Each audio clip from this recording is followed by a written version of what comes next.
Public Sénat, avec le soutien de la Mutuelle nationale territoriale, la Mutuelle des agents des services publics locaux et Adviso Partners, cession, acquisition et transmission d'entreprises, nos territoires ont de la valeur, vous présente le Journal des territoires.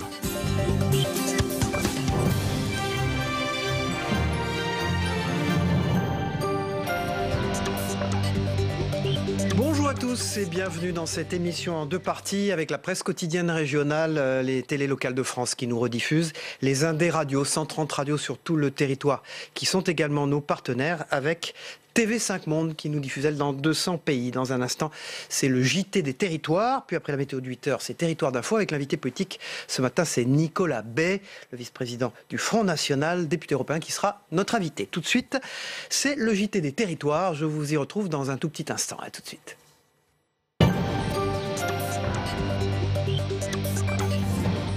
Numéro 4 sur le fil actu de Twitter hier toute la matinée au Sénat, ce colloque sur les banlieues organisé par un sénateur PS et un sénateur LR pour un électrochoc républicain pour les quartiers. Quelle que soit l'appartenance politique de ces élus, ils demandent un traitement d'urgence. Flora Sauvage était à ce colloque.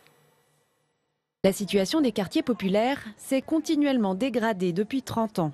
C'est le constat fait par les sénateurs lors d'un colloque sur le thème des banlieues. On a cru que l'addition de moyens faisait une politique et faisait des résultats.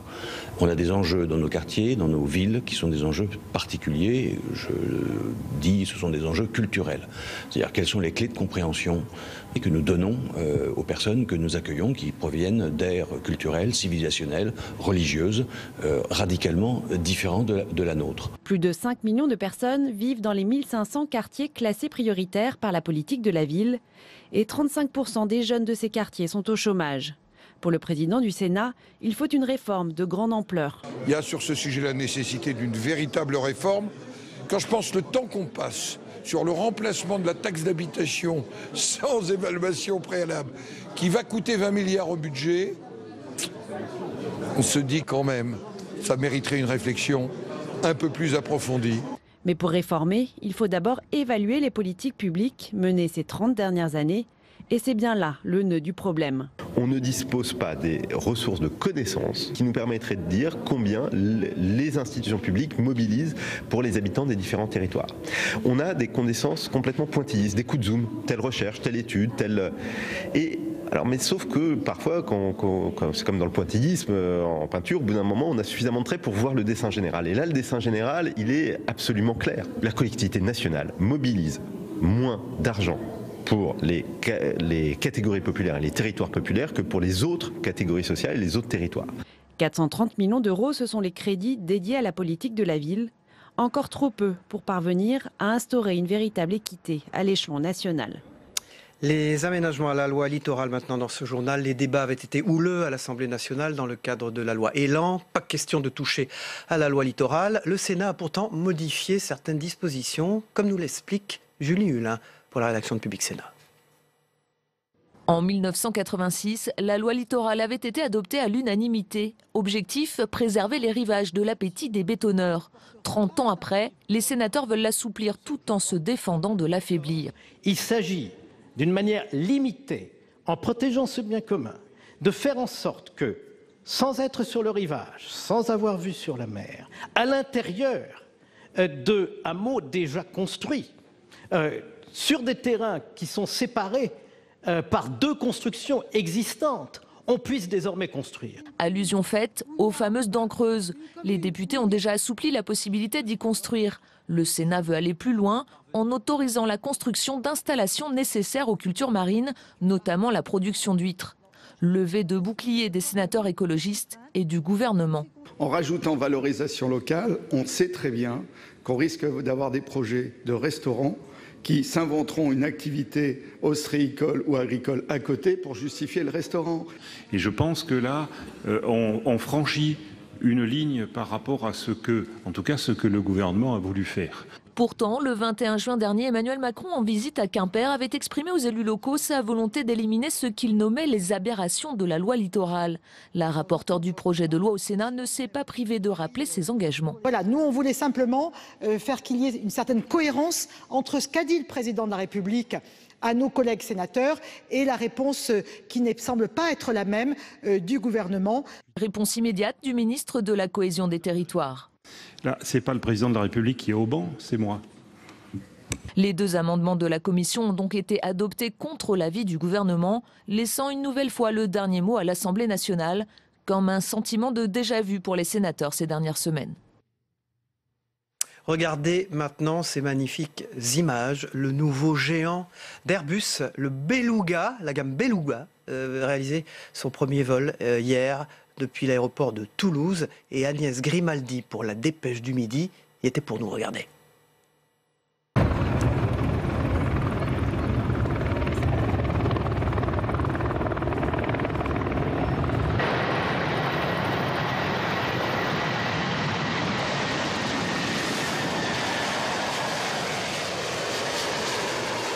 Il n'a pas des caractéristiques exceptionnelles, il est moins lourd qu'un A330 par exemple.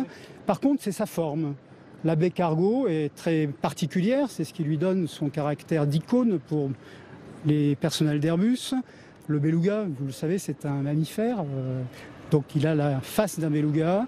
Et cette baie cargo immense, à l'arrière de l'avion, crée un challenge en termes de contrôle de la stabilité de cet avion. Le vol d'aujourd'hui est un vol qui vise essentiellement à découvrir l'avion en vol.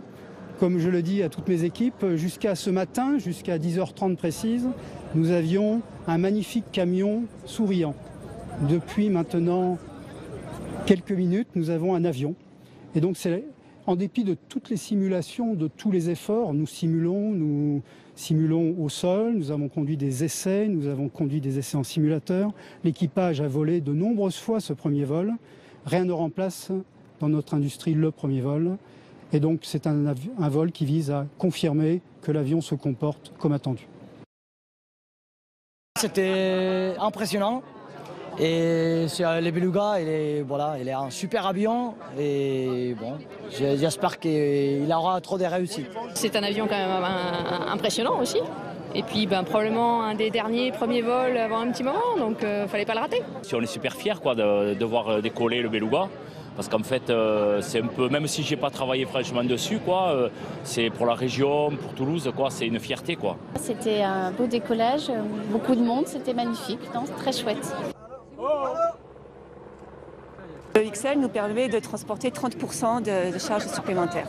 Ça va permettre, pour une certaine capacité de transport demandée, à réduire notre nombre d'heures de vol pour transporter cette charge et ainsi améliorer nos coûts de productivité. Beaucoup d'émotions bien sûr, on a préparé très très longuement ce vol et c'est un mélange d'excitation, de concentration et de grand bonheur. Et l'avion se comporte vraiment de manière très très proche de ce qu'on avait dans le simulateur. Ça veut dire que les modèles qui ont été élaborés à partir de maquettes de soufflerie est très très proche de la réalité, donc ça on est très content.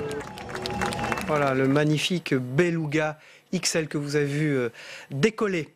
On passe au casino Barrière de Lille qui a dévoilé la programmation 2018-2019 de son théâtre avec 33 spectacles et 26 dîners-spectacles de la revue Maison Memphis. Il a fait fort, sans compter la venue de Dita Von Teese, l'icône du burlesque, de Francis Cabrel et de, moi j'aime beaucoup, David Hallyday, réalisé par Aurélie Constant pour La Voix du Nord.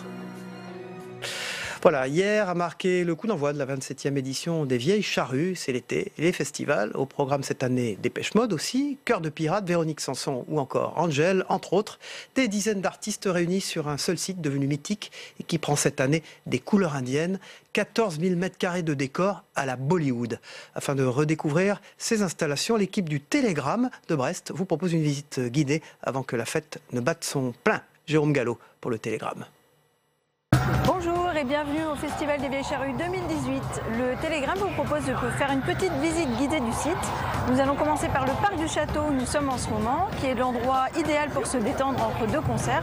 Vous pouvez notamment essayer les petits hamacs qui se trouvent juste à côté du discobus, ou encore tester la tyrolienne, sensation forte garantie, ou encore profiter de la vue globale du site en montant dans la grande roue juste derrière moi.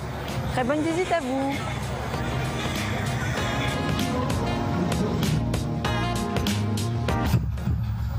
Vous avez derrière moi, c'est la scène Guernic, qu'on a aussi connue à un certain temps sous le nom de Cabaret Breton.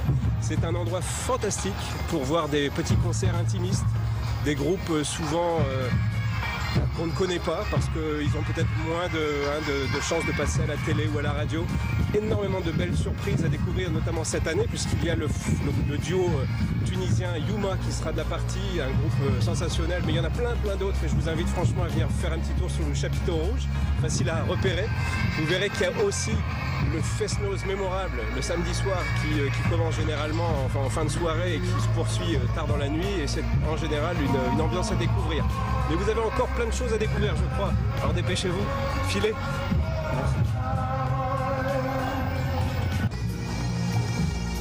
Alors là, on est au bar numéro 8. C'est le bar central qu'il y a entre Glenmore et Kerouac. Donc on nous trouve tout ce qui peut étancher vos soifs, que ce soit du coca, du jus d'orange, du café et bien sûr de la bière. C'est donc le gros point central, c'est là où tout le monde se retrouve. C'est idéalement situé. Donc voilà, découvrez. Et c'est bientôt la fin de la visite. Donc petit tour vers Glenmore. Et bien voilà, la visite elle s'achève ici, devant la scène Glenmore, c'est la grande scène du festival. C'est ici que les plus grandes stars internationales ont joué depuis 20 ans, de Sting jusqu'à Ben Harper, en passant par Bruce Springsteen et ce week-end encore. Ce sont des grands noms de la scène internationale et nationale qui vont y jouer, Depeche Mode, Gorillaz, tous les grands noms seront là. Alors voilà comment se termine la visite sur cette scène Glenmore. Bon festival à vous.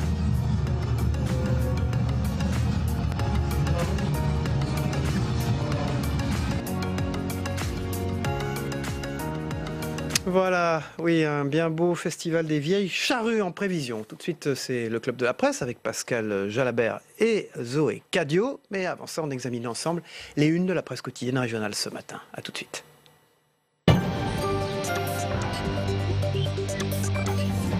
Il y en a plein, la presse quotidienne régionale, c'est l'affaire Benalla. Et on démarre avec le Dauphiné, affaire Benalla, embarras à l'Élysée.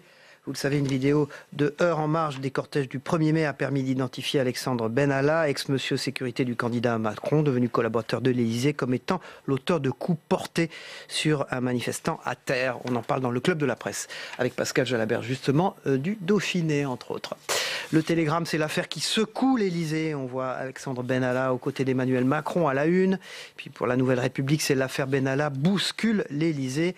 On le voit là en vélo, aux côtés du président de la République au Touquet en 2017.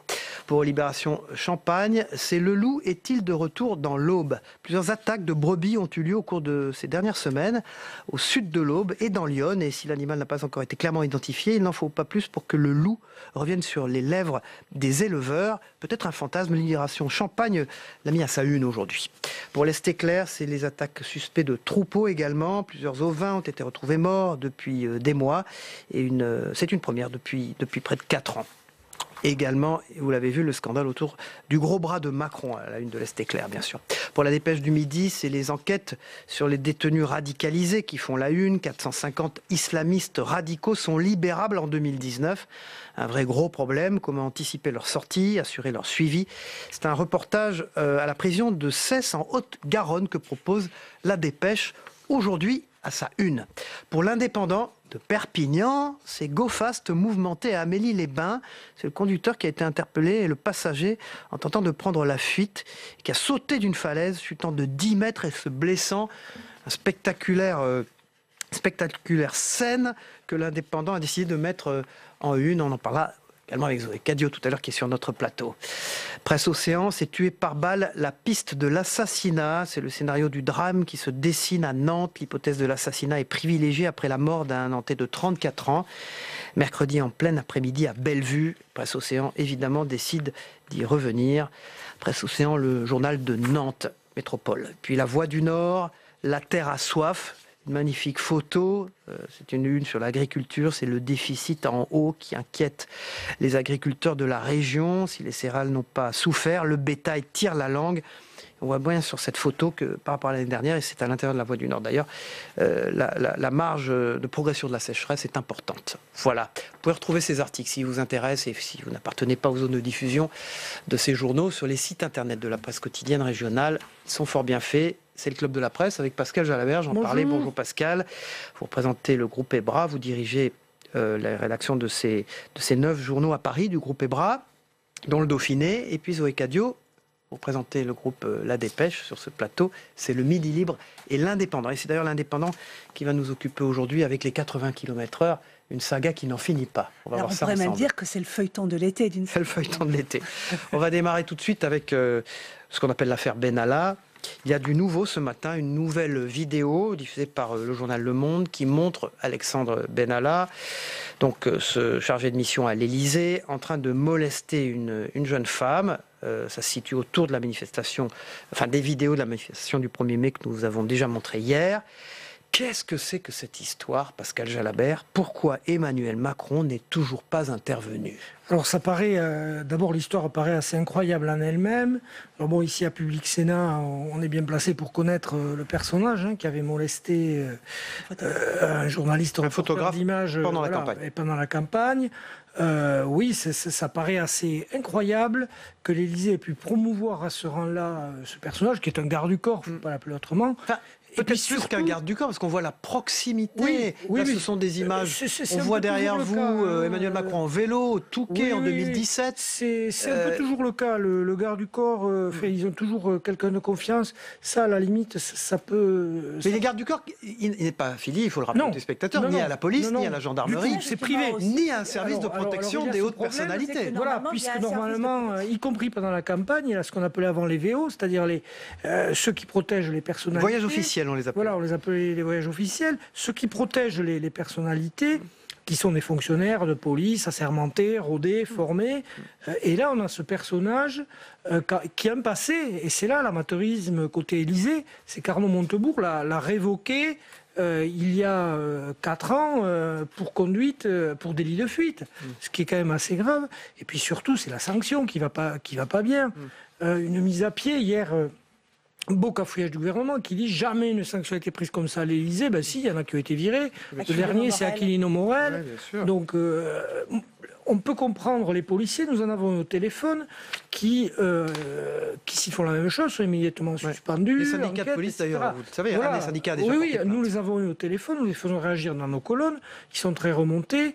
Là, c'est un gros scandale. Alors, dans le Dauphiné aujourd'hui, vous êtes sur ce plateau représentant le Dauphiné libéré, vous avez retrouvé un des militants d'ailleurs, c'est un militant de la France Insoumise qui a tourné la scène. Tabac Bouhals. Voilà. Lui, il était là. Alors, il a tourné, mais il ne savait pas qui c'était. Oui, mais vous l'avez interviewé, alors il explique. Nous l'avons interviewé. Un peu mieux. Il était sur place. Donc, il faut savoir que c'est un militant insoumis qui a été candidat aux législatives dans une circonscription de l'Isère, à Échirolles, en banlieue de Grenoble. Bouaf, c'est son nom. Oui, voilà. Et ce monsieur Bouaf, qu'est-ce qu'il nous dit? Il nous dit, lui, évidemment, il ne l'a pas reconnu. Sur le moment, il ne l'a pas reconnu. Il ne le connaissait pas. Il le connaissait pas. Puis il avait un casque, etc. Donc il dit, il y a probablement une balance. Voilà. Et lui, il dit, moi j'ai filmé pour témoigner, comme il pensait filmer une violence policière, tout simplement. Et ce n'est pas le cas. Zoé Cadio. Oui, enfin, il dit, il ne le reconnaissait pas, mais qui connaissait, à vrai dire, Alexandre Benalla avant 48 heures, quoi. C'était un illustre inconnu. Surtout que, comme le rappelait Pascal, il faisait partie du service de protection, donc généralement, ils sont plutôt discrets, même si l'homme par lui-même n'était pas à proprement parler discret, et qui, quelquefois, elle est au-devant de ses prérogatives, comme on l'a vu, notamment comment il s'est comporté avec le journaliste photographe de Public Sénat, mais on sait aussi qu'il a eu aussi des comportements, pour le moins... je dirais, chaud avec d'autres journalistes, notamment avec des confrères de Ouest France. Donc, c'est pas la première fois que ça arrivait. Et comme il disait aussi, il y avait eu un délit de fuite. En plus, c'est pas vraiment un spécialiste de la sécurité, Pascal Jalabert. Parce que la nouvelle vidéo du Monde ce matin... Là voilà, on le voit. On la voit. Police, mais la manière dont il tente de mettre à terre une jeune femme, cette nouvelle vidéo...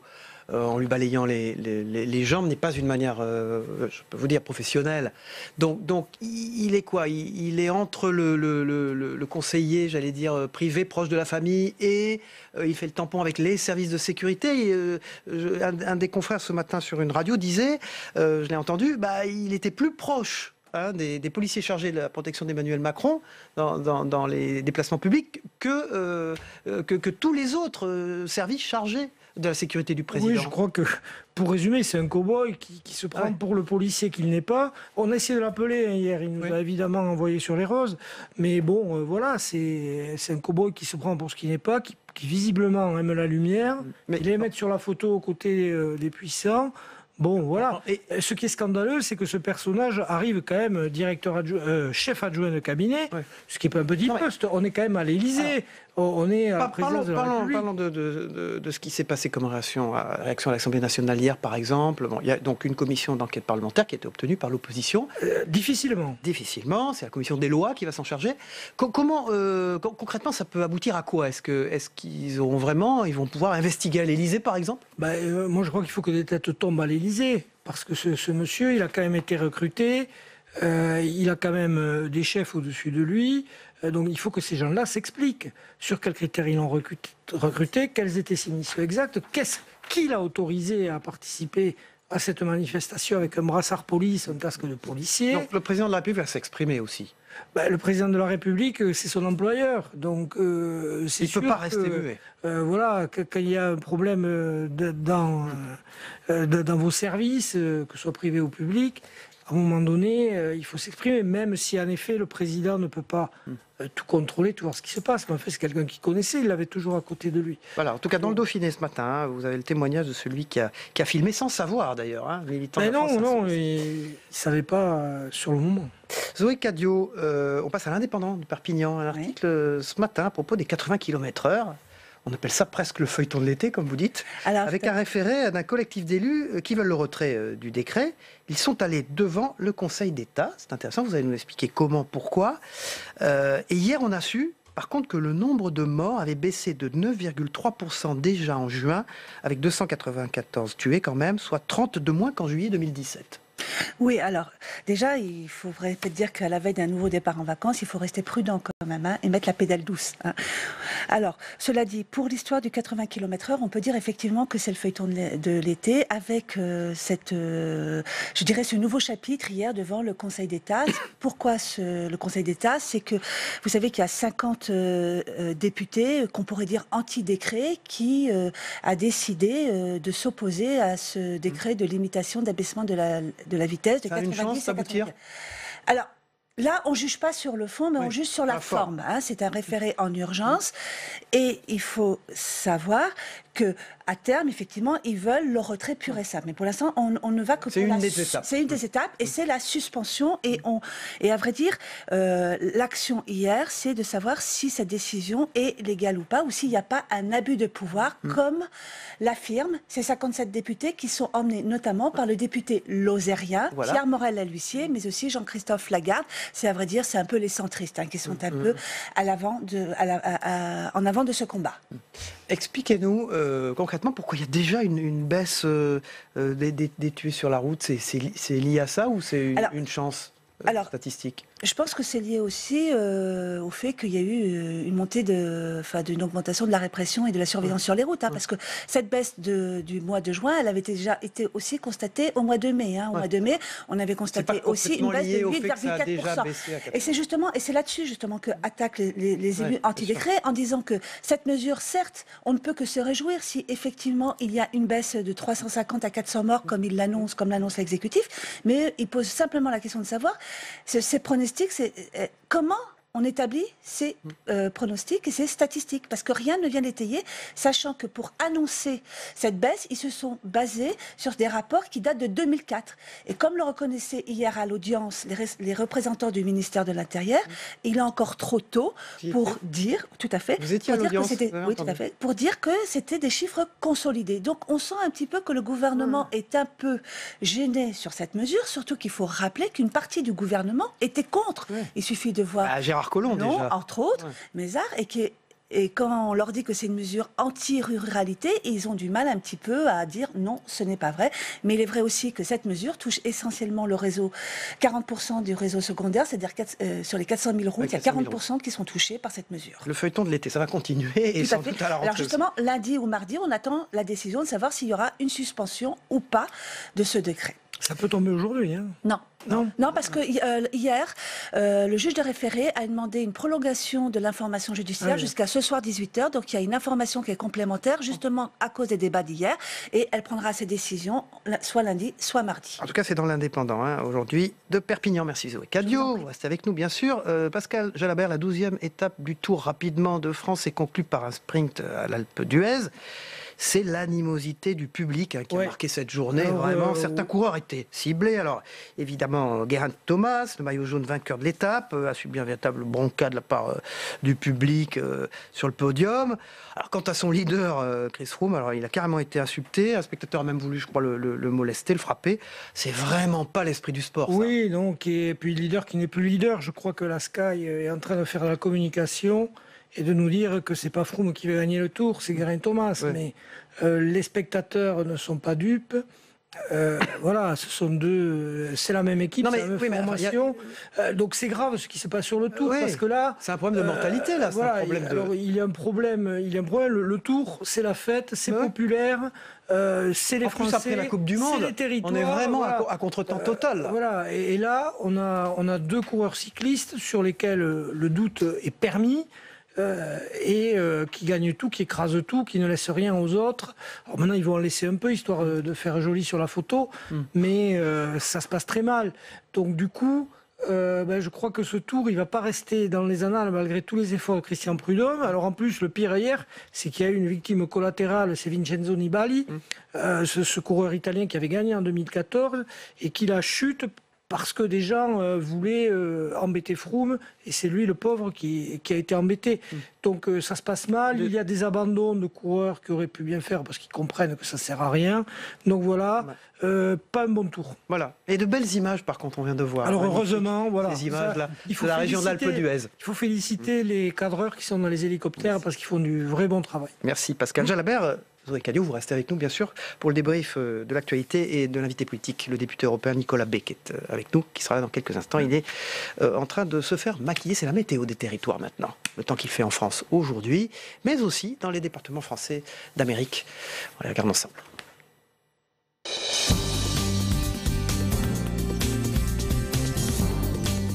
Public Sénat, avec le soutien de la Mutuelle nationale territoriale, la Mutuelle des agents des services publics locaux et Adviso Partners, cession, acquisition et transmission d'entreprises, nos territoires ont de la valeur, vous ont présenté le Journal des territoires. La météo vous est présentée par l'Assemblée des départements de France.